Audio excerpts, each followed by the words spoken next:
Now, what are sounds?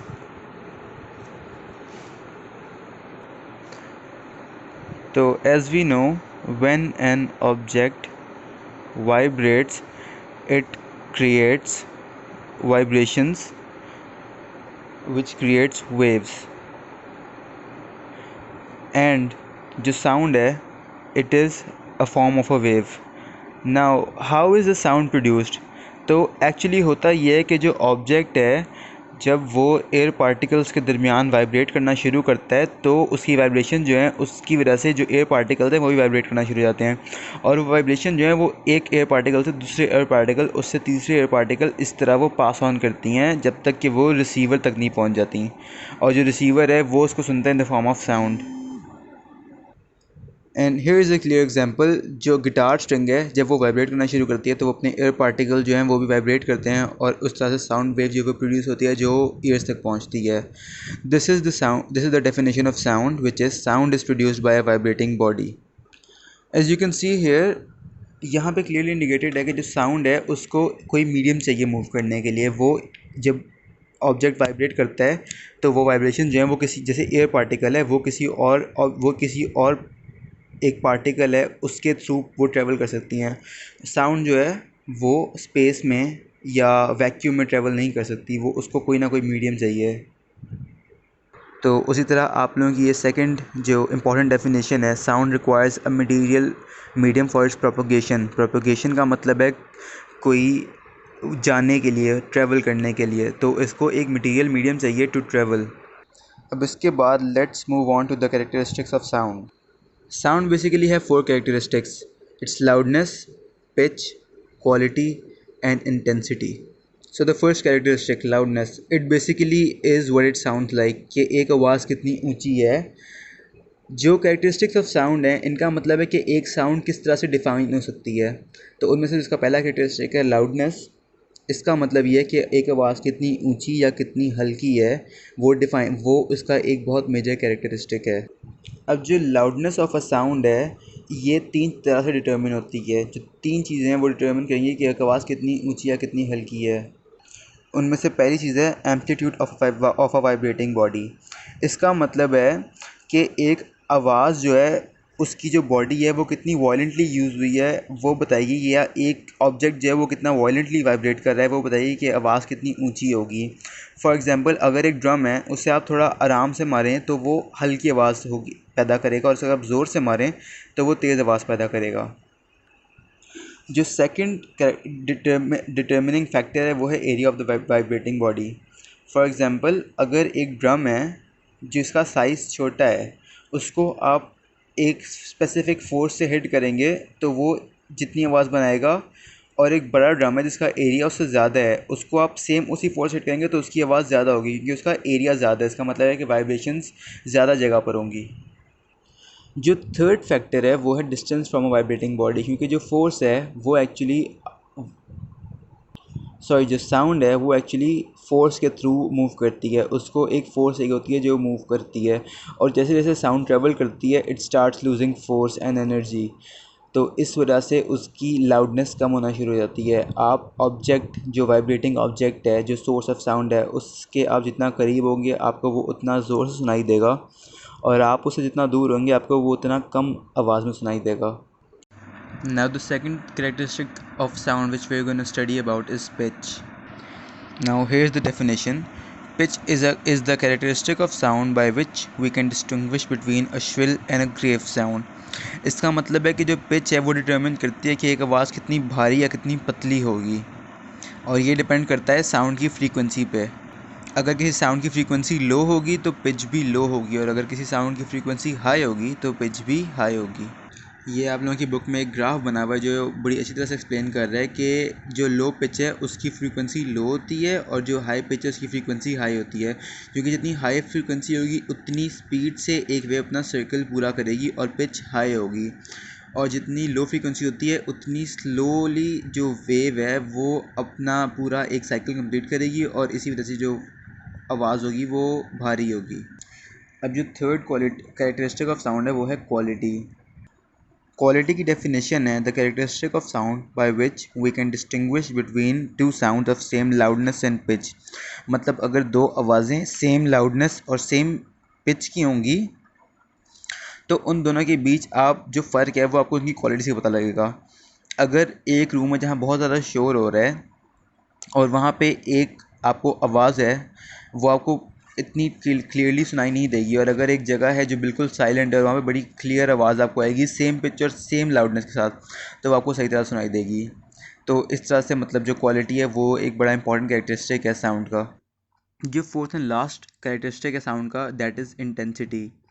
अब मैंने जैसे आपको बताया था कि जो साउंड है वो वेव ट्रेवल है, एक वेव है जो ट्रेवल कर रही है, तो ऑब्वियसली जो वेव ट्रेवल कर रही है तो उसमें एनर्जी पास हो रही है, वो एनर्जी पास हो रही है सोर्स से उसके रिसीवर तक, and that is known as the intensity of sound.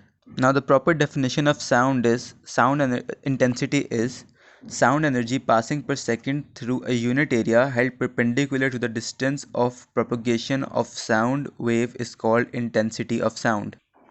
एक और जो बड़ी इंपॉर्टेंट चीज़ है वो ये है कि जो इंटेंसिटी है it is a physical quantity and it can be measured very accurately. इसका जो यूनिट है वो है साउंड, वो है watt per square metre, so WM⁻²। Now since intensity is a force, जो ह्यूमन एयर है वो हर तरह की फ़ोर्स को विथस्टैंड नहीं कर सकता। एक पर्टिकुलर रेंज है इंटेंसिटी की जो ह्यूमन ईयर सुन सकता है एंड विथस्टैंड कर सकता है, विच रेंजेस फ्रॉम 10⁻⁻² वॉट पर मीटर स्क्वायर टू 1 वॉट पर मीटर स्क्वायर। अगर आवाज़ इससे ज़्यादा होगी तो वो आपकी ईयर्स को जो है वो हर्ट करेगी, और जो उससे कम आवाज़ होगी वो सुनाई नहीं देगी। जो लोएस्ट बेयरली ऑडिबल साउंड है, मतलब कि जो पूरी दुनिया में पूरी यूनिवर्स में सबसे हल्की आवाज़ है जो हमें आ सकती है, उसकी इंटेंसिटी होती है 10⁻⁻12 वॉट पर मीटर स्क्वायर।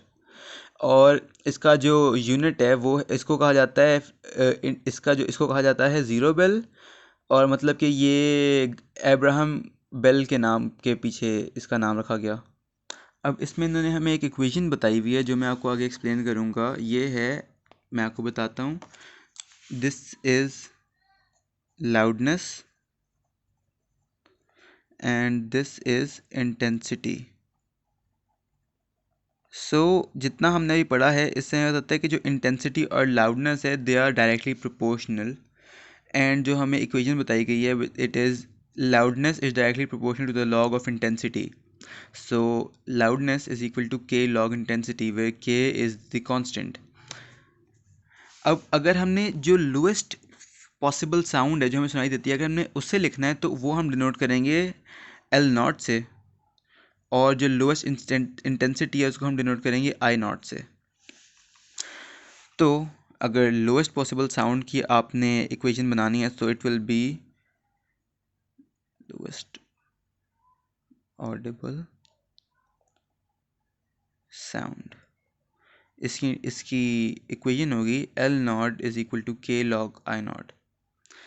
और मतलब कि इसको अगर हम फर्दर हम इसको सिंप्लीफाई करना चाहें तो हम इसको इस तरह भी कर सकते हैं L-L0 = K log I-log I0, which log I-log I0 would be log I over I0, so L-L0 = K log I over I0। जो L-L0 है this is called intensity levels, so intensity level is equal to K log I over I0।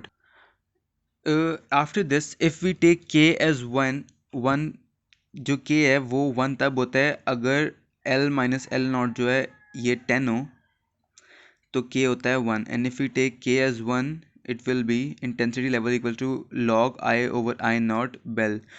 This equation, जो ये equation है, this is actually the measurement of intensity levels। मतलब you have the I0, all you need is the intensity of the current sound you're hearing and you can measure its intensity levels। जो ये equation है ये पूरी दुनिया में as a scale use होती है, and this is called decibel scale. Now we are going to study about the reflection of sound, which is known as echo. So this is the definition of echo. When sound is incident on the surface of a medium, it bounces back into the first medium. This phenomenon is called echo or reflection of sound.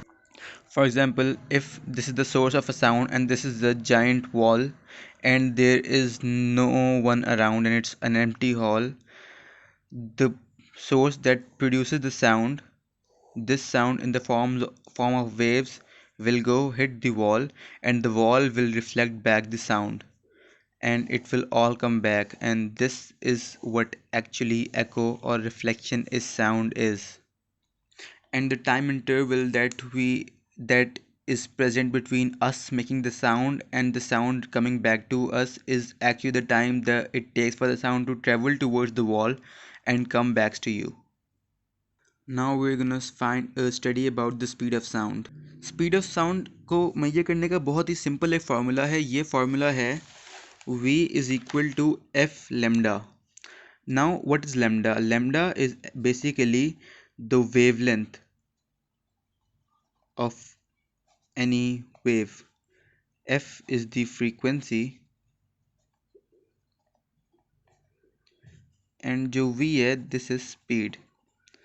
तो speed जो है अगर आपने किसी भी wave and particularly अगर आपने sound की मेजर करनी है तो उसके लिए आप उसकी फ्रीक्वेंसी और उसकी वेवलेंथ को मल्टीप्लाई करेंगे.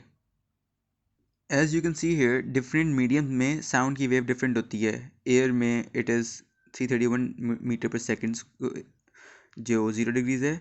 जब एयर 25 डिग्रीज पे होती है तो 346 मीटर पर सेकेंड. एंड इस तरह से अलग अलग जो मीडियम्स हैं and depending on the temperature and some other factors जो स्पीड है साउंड की वो डिफरेंट होगी. Now let's talk about noise pollution. So what really is noise pollution? Noise pollution basically बहुत सारी फॉर्म्स होती हैं. कुछ लोगों के लिए जो चीज़ बड़ी प्लेजेंट होती है वो दूसरों के लिए नॉइज़ पोल्यूशन का एक सोर्स हो सकती है. फॉर एग्जांपल कुछ यंगस्टर्स जो हैं जिनको हैवी या लाउड म्यूज़िक पसंद है they are gonna enjoy it, लेकिन काफ़ी एल्डर लोगों के लिए वो एक फॉर्म ऑफ नॉइज़ पोल्यूशन है. In your book page 28 there are given like a number of different examples of noise pollution. Please read this. Now let's talk about importance of acoustics. But first, what are acoustics? So this is the proper definition of acoustics. Acoustics are a technique of or method used to absorb undesirable sounds in a soft and porous surface. An example मतलब ये एक बहुत soft और बहुत porous सा surface है जहाँ पे एक तेज़ loud intensity and high pitch की साउंड आई है. इसने इसको हिट किया है and when it is echoed back काफ़ी ज़्यादा जो इसकी इंटेंसिटी है वो इसने एब्जॉर्व कर ली एंड काफ़ी हल्की आवाज़ वापस जा रही है. Acoustics are usually smooth and soft and irregular surfaces. ये काफ़ी सॉफ्ट होते हैं, ये साउंड एब्जॉर्ब करते हैं और काफ़ी ज़्यादा इन की जो सरफेस होती है वो स्मूथ होती है. फॉर एग्जांपल अगर रग है वो किसी आप शोर वाली चीज़ पे डालते हैं या कोई कारपेट आप किसी शोर वाली चीज़ पे डालते हैं तो वो उसकी आवाज़ बाहर जो है काफ़ी कम आती है. And this is another form of acoustic. Now we gonna talk about the audible frequency range. मतलब एक ह्यूमन जो है एक ह्यूमन ईयर वो कितनी फ्रीक्वेंसी की आवाज़ सुन सकता है. तो जो ह्यूमन ईयर है वो अगर कोई sound between 20 hertz and 20,000 hertz होगी तो वो एक इंसान सुन सकेगा. अगर एक आवाज़ 20 हर्ट्ज़ से कम या 20,000 हर्ट्ज़ से ज़्यादा होगी तो वो आवाज़ लोग नहीं सुन सकते. कुछ लोगों की ईयर की डिसेबिलिटीज़ ऐसी होती हैं जिसकी वजह से वो कुछ और आवाज़ें जो 20 हर्ट्ज़ से ऊपर या 20,000 हर्ट्ज़ से नीचे हैं उनको भी नहीं सुन सकते. कुछ लोग ऐसे भी होते हैं जो थोड़ी सी रेंज इनकी ज़्यादा वाइड होती है. This is the proper definition. The range of frequencies which a human ear can hear is called the audible frequency range. And the last topic of your chapter sound is ultrasound. So what is ultrasound? Ultrasound की definition है sounds of frequency higher than 20,000 hertz which are inaudible to normal human ear are called ultrasound or ultrasonics. तो ultrasound जो है या ultrasonic this is a type of sound जिसकी जो frequency है वो 20,000 हर्ट्ज ज़्यादा होती है. ह्यूमंस इसको नहीं सुन सकते but there are animals that can listen to it. अब अल्ट्रासाउंड का एक जो बहुत नेचुरल यूज़ है जो ह्यूमन नहीं करते बट एक नेचुरल यूज़ ये है जो बैट्स होते हैं और जो डॉल्फिन्स होती हैं वो अल्ट्रासाउंड वेव्स प्रोड्यूस करती हैं और वो वेव्स आगे जाके ऑब्जेक्ट को हिट करती हैं और वो उनके पास वापस आती हैं और उसके थ्रू बैट्स और डॉल्फिन जो आगे समुंदर में अंधेरे में या रात को अंधेरे में जो चीज़ जो नहीं देख सकते उनको वो चीज़ें नज़र आ जाती हैं और उसका पता लग जाता है। उसके अलावा these are a number of different uses of ultrasound, you can read these and then this is the summary. अगर आपको कुछ ना समझ आया हो तो please inform me and I will explain it to you. Thank you.